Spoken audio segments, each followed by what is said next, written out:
Hello everybody and welcome back to my channel, House of C. My name is Cassidy and today we are going through my no-buy list for 2023. This trend or tag was started by Cassie Thorpe. I've talked about her before. I love following her.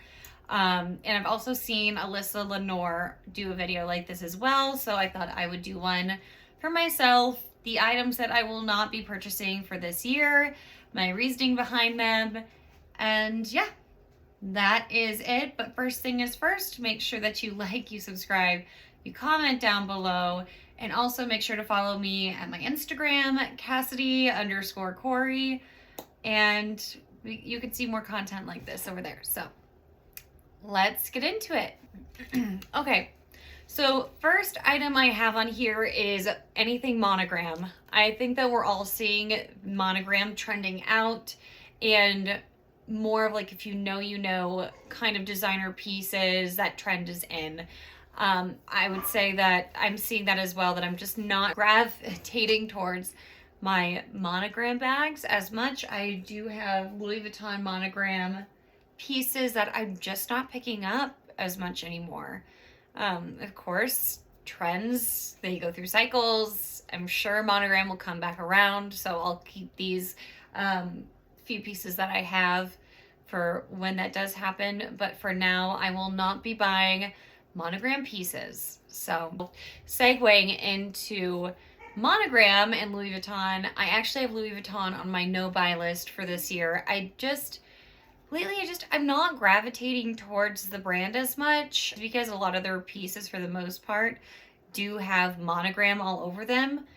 They're also starting to transition out of that, but I don't know. I'm not gravitating towards the brand itself. So I don't see myself buying Louis Vuitton for this year. I mean, maybe it'll change if something significant changes within the brand and their design, but yeah, I'm not really into it. I'm gravitating more towards Bottega, YSL.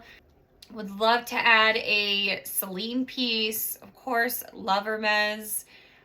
And then also another brand that I don't know if I see myself buying it just because the pricing is so outrageous would be Chanel. I do have 2 Chanel pieces and I'm very happy with them. I don't know, unless I'm able to find something for an absolute steal, I'd rather save my money up for an Hermes piece. So another no buy item would be Chanel. I can't justify spending that much for a bag that doesn't have that great of quality. I think you can see tons of videos like this where those who have bought new Chanel pieces are just not happy with the quality of them. Some of them come looking worn already, some have scratches or some kind of damage, or it's not the quality that it used to be.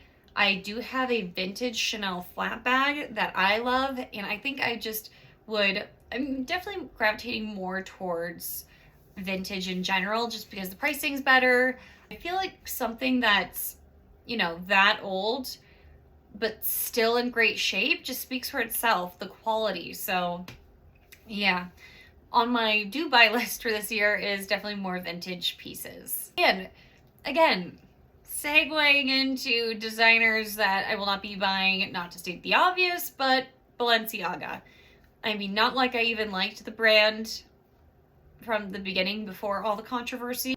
I mean, it's just got to put it out there. I will not be buying their pieces, not just for this year, but ever. I have zero respect for the brand in general. They've done really not that much to address the situation and take care of it, like firing Demna. So yeah, I'll just leave it at that. I'm disgusted and I will never buy a piece from the brand ever. Ever. So yeah, that's where I stand with that. Not to be aggressive, but I think that they're disgusting. So, all right. And then another topic here, which is going to be tiny bags. Again, a trend that we are seeing going out, and we're seeing big bags coming in. So tiny bags, honestly, they just frustrate the shit out of me. Like, I used to have a Telfar mini shopper bag, not even a mini, it was a small shopper bag, but I couldn't fit anything in it. Literally, I could not use it for the purpose of what it's to be used for, which is to hold things. So I ended up selling it, and I'm definitely gravitating more towards medium to larger sized bags. Next up, fast fashion. This is definitely on my no buy list for this year. And by fast fashion, I mean like buying pieces off Amazon, like clothing off Amazon. I feel like the quality for most of their stuff is not great. It's coming from sweatshops overseas, and yeah, I want to focus this year on buying very good quality material and pieces for clothing. It's going to be much more expensive, but if I'm not buying as much fast fashion stuff, I can put that cost that I would towards fast fashion and get a nice piece that will last me much, much longer and is much more worth the investment. So, Amazon clothing is on my no buy list. And then even I would say like Zara, they are a fast fashion brand.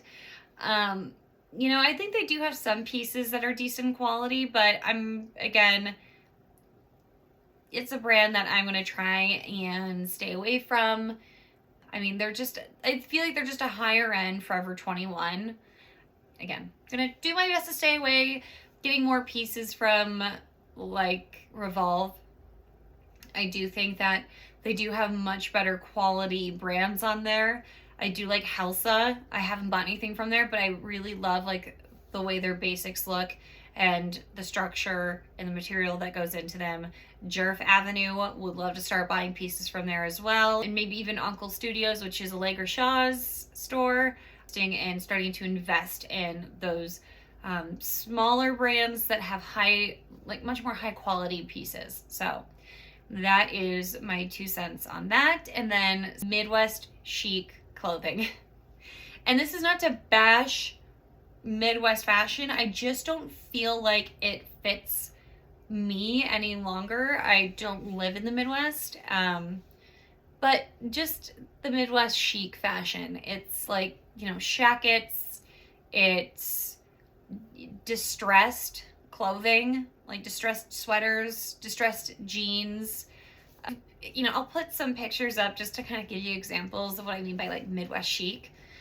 It's just doesn't fit me anymore and like what I'm going for and what I gravitate towards. I feel like I do like that much more city vibe where it's, tailored suiting.